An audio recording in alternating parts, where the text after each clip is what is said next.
Hi viewers, welcome to our channel. ప్రస్తుతం మనతో పాటు సీనియర్ జర్నలిస్ట్ దాము బాలా సార్ వారితో మాట్లాడదాం. నమస్కారం సార్. నమస్తే సార్, రేవంత్ రెడ్డి గారు ఒక స్టేట్మెంట్ ఇచ్చారు సార్. చంద్రబాబు నాయుడు గారు నాకు అసలు పోటీనే కాదు అని చెప్పేసి అంటున్నారు. మరి ఈ కామెంట్స్ ని ఏ విధంగా చూడొచ్చు అంటారు? ఇప్పుడు చంద్రబాబు గారు ఏ విధంగా అయినా తెలంగాణలో పోటీ చేస్తున్నారు, మరి పోటీ ఉండరంటారా? మీరేం చెప్తారు సార్ ఆయన కామెంట్స్ పైన? అంటే ఆయన కాంటెక్స్ట్ ఏంటంటే రేవంత్ రెడ్డి హైదరాబాద్కి అమరావతి పోటీ, అమరావతిలో ల్యాండ్స్ పెరిగి హైదరాబాద్లో పడిపోయినాయి, రియల్ ఎస్టేట్ పడిపోయింది. దీనికి ప్రధాన కారణం ఎవరిని అడిగినా మనం హైదరాబాద్లో రియల్ ఎస్టేట్ లేదు సార్, ఇక్కడ పడిపోయినాయి, అక్కడ దీనికి ఎందుకు పడిపోయినాయి అంటే అమరావతి సార్ అంటారు. ఇది చెప్పేవాడు ఖచ్చితంగా తెలుగుదేశం వాడు అయి ఉంటాడు. నిజానికి మామూలు వాళ్ళని అడిగితే ఇక్కడేమి రేట్లు పెరగలేదు, అమ్మకాలు కొనుగోలు అనేవి దేశవ్యాప్తంగా అనేక సిటీల్లో ప్రాబ్లం ఉంది, దానివల్ల ఇది ఉంది. అక్కడ అమరావతిలో కూడా పేరుకి పెరిగాయని చెప్తున్నారు తప్ప అక్కడ కొనేవాడు ఎవడు కనిపించలేదు, అమ్మేవాళ్ళే అక్కడ కూడా ఉన్నారు. ఎందుకంటే పెరుగుంటే అమ్ముకోపోదామని, కొనేవాళ్ళు అయితే లేరు అనేది ఆ చుట్టుపక్కల అందరూ అమరావతి పేరుతో ల్యాండ్స్ రేట్లను పెంచేశారు గతంలో ఉన్న కంటే. ఇది తప్ప అక్కడ ఇప్పటికిప్పుడు అభివృద్ధి అనేది ఎక్కడ కనుచూపు మేరలేం కనబడలా. ఎందుకంటే 15,000 కోట్లు అప్పుగా ఇస్తానన్నారు తప్ప దానికి ఫండ్స్ ఎక్కడి నుంచి వస్తాయనేది ఇప్పటికి తెలియదు. మొన్న కూడా ఏదో తెలుగుదేశం వాళ్ళ దళైలామా 5 లక్షల కోట్లు ఇస్తారని ఒక కామెడీ వార్త ప్రవేశపెట్టారు. దళైలామా అమరావతికి 5 లక్షల కోట్లు ఇస్తే ఇంకా అప్పు ఎందుకు వాళ్ళకి? 5 లక్షల కోట్లతో బ్రహ్మాండంగా డెవలప్ చేయొచ్చు కదా. దళైలామా ఇక్కడికి ఎందుకు వచ్చి ఇస్తాడు 5 లక్షల కోట్లు?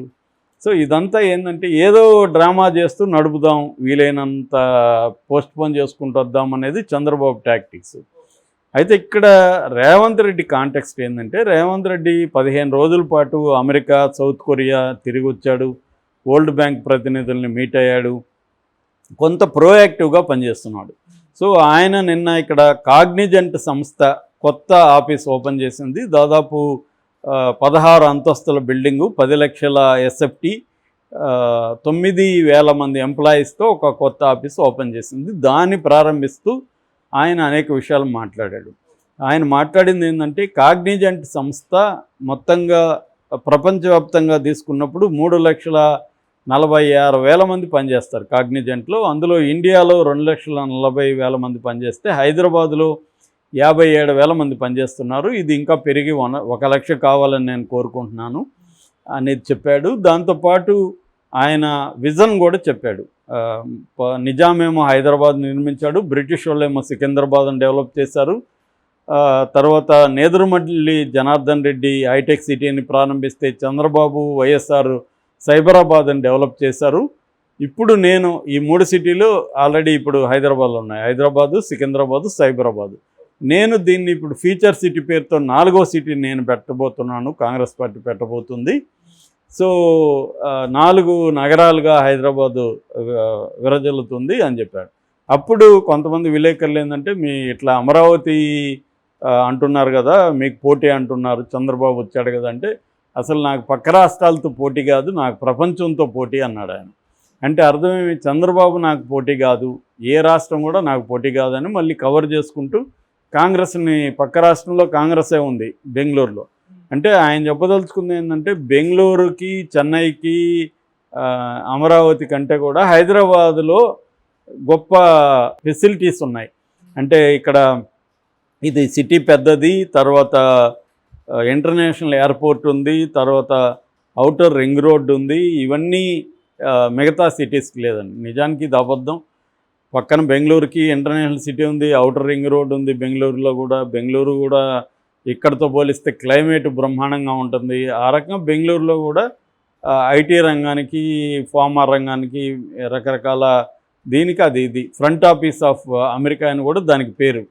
అట్లాగే అమెరికాలో ఉద్యోగాలు పోతే కూడా ఐఆమ్ బెంగళూరు అంటారనమాట. అంటే బెంగళూరు వల్ల నా ఉద్యోగం పోయిందని. ఎక్కువ అవుట్సోర్సింగ్ అక్కడ ఉంటుంది.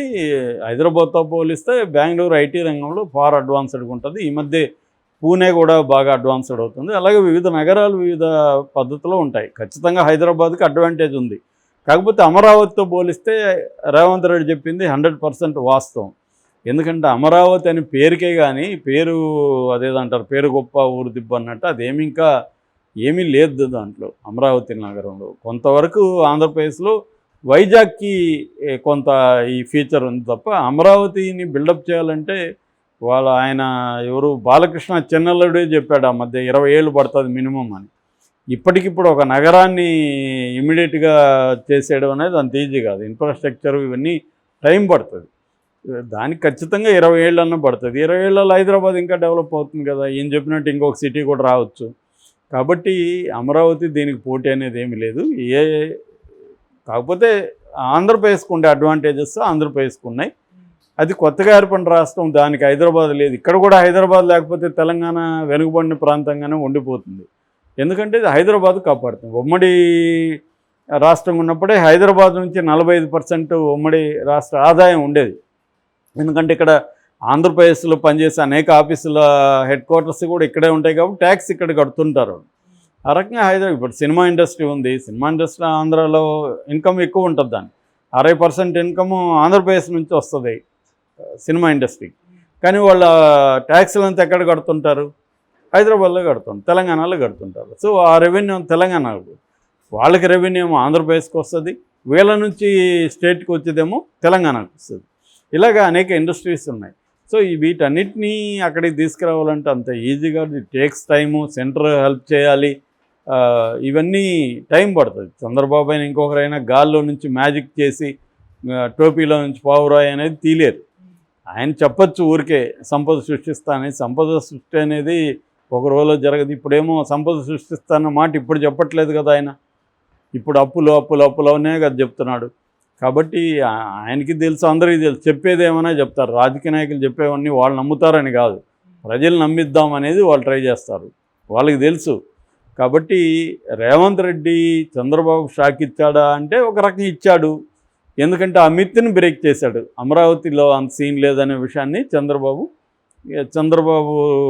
మాకు పోటీ కాదని చెప్పడం ద్వారా రేవంత్ రెడ్డి ఇచ్చాడు. ఎందుకంటే రేవంత్ రెడ్డికి అవసరం ఉంటుంది కదా. ఎవరికైనా ముందు తన్ను మాలిన ధర్మం మొదలు చెడ్డ బేరం అని పాత సామెత ఉంది. ముందు తన ఇది కదా చూసుకుంటారు, తర్వాతనే కదా చంద్రబాబు. రేవంత్ రెడ్డికి నీ లైఫా చంద్రబాబు లైఫ్ అంటే రేవంత్ రెడ్డి ఎవరికి ఓటేస్తుంది? తన లైఫ్కే కదా వేస్తారు. సో ముందు తనని తాను ఎస్టాబ్లిష్ చేసుకోవాలి. కానీ లేదు అమరావతి నాకు పోటీ, నేను అమరావతితో పోటీ పడుతున్నానని ఎందుకు చెప్తాడు ఆయన? అలా చెప్పితే ఇమీడియట్గా బీఆర్ఎస్ వాళ్ళు లేస్తారు కదా. కాబట్టి రెండోది ఏంటంటే రేవంత్ రెడ్డి ఎంత కాదన్నా చంద్రబాబుతో కలిసి పనిచేశాడు. ఆయన శిష్యరకంలో కొన్ని విషయాలు నేర్చుకున్నాడు.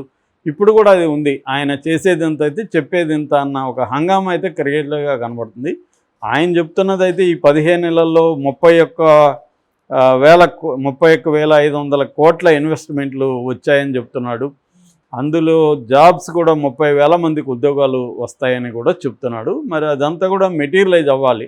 జగన్ కూడా 13 లక్షల కోట్లు ఇన్వెస్ట్మెంట్లు వస్తున్నాయని మనకి బిజినెస్ సమ్మిట్ వైజాగ్లో జరిపినప్పుడు చెప్పాడు. అట్లాగే చంద్రబాబు కూడా ప్రతిసారి 1000 కోట్లు వస్తున్నట్టుగా ప్రచారం చేస్తాడు. కానీ రియల్గా అవి మెటీరియలైజ్ అవ్వాలి. చంద్రబాబు 5 ఏళ్ల పీరియడ్లో మనకు కనబడింది ఆ కియా తప్ప ఇంకేం పెద్ద కనబడలేదు. కాబట్టి ఇవన్నీ ఏంటంటే రేవంత్ రెడ్డి ఫ్యూచర్ సిటీ ఇవన్నీ కూడా ఏంటంటే వీళ్ళు ఇవన్నీ ఎందుకు చెప్తుంటారంటే కొంతవరకు చేస్తూ 5 ఏళ్ల తర్వాత మళ్ళీ మాకు అధికారం ఇస్తే నేను సగంలో ఆపిన ఇవన్నీ చేస్తానంటూ ఇంత చెప్పి రేవంత్ రెడ్డి వైఎస్ఆర్ డెవలప్ చేశాడంట, చంద్రబాబు చేశాడంట, కానీ కేసీఆర్ చేయలేదంట. కేసీఆర్ పేరు చెప్పాల. నిజానికి కేసీఆర్ పీరియడ్లో హైదరాబాదు బ్రహ్మాండంగా ఈ 10 ఏళ్లలో డెవలప్ అయింది. మనం ఫ్లైఓవర్లు చూస్తున్నాం, మన కంటికి కనబడుతున్నాయి. అందుకనే హైదరాబాద్ చుట్టుపక్కల బీఆర్ఎస్కి మంచి మెజార్టీ ఎందుకు వచ్చిందంటే ఎవరికి అసంతృప్తి లేదు. ఏ వర్గాలకి శాంతి భద్రతలు కావచ్చు, అభివృద్ధి కావచ్చు, ముఖ్యంగా కేటీఆర్ని ఖచ్చితంగా అప్రిషియేట్ చేయాలి. ఐటీ ఇండస్ట్రీ కావచ్చు, ఇక్కడ పవర్ కట్స్ లేకుండా చూసుకోవడం కావచ్చు. నిజానికి తెలంగాణ వచ్చినప్పుడు బీభత్సమైన పవర్ కట్స్ ఉంది. కిరణ్ కుమార్ రెడ్డి వాళ్ళు అంధకారం అయిపోతుంది అన్నారు. అది అందులో వాస్తవం కూడా ఉంది. ఎందుకంటే పవర్ ప్రొడక్షన్ అంతా కూడా ఏమో ఆంధ్రప్రదేశ్లో ఉండి ఇక్కడ ఓన్లీ డిస్ట్రిబ్యూషన్ నెట్వర్క్ తెలంగాణలో ఉండింది. అందువల్ల కిరణ్ కుమార్ రెడ్డి కూడా అలా చెప్పాడు. కానీ కేసీఆర్ దానంతా జయించి పవర్ని కట్ లేకుండా చూసుకోవడం, అభివృద్ధి చేయడం, పిలవడం, ఇవన్నీ కేటీఆర్ కూడా ప్రోయాక్టివ్గా పనిచేయడం, ఇది కూడా ఆయన అక్నాలెడ్జ్ చేయాలి రేవంత్ రెడ్డి. అది చేయలేదు. చంద్రబాబుని అక్నాలెడ్జ్ చేస్తున్నాడు కానీ కేసీఆర్ని అక్నాలెడ్జ్ చేయట్లేదు. ఖచ్చితంగా హైదరాబాద్ అభివృద్ధిలో బీఆర్ఎస్ పాత్ర కూడా ఉంది.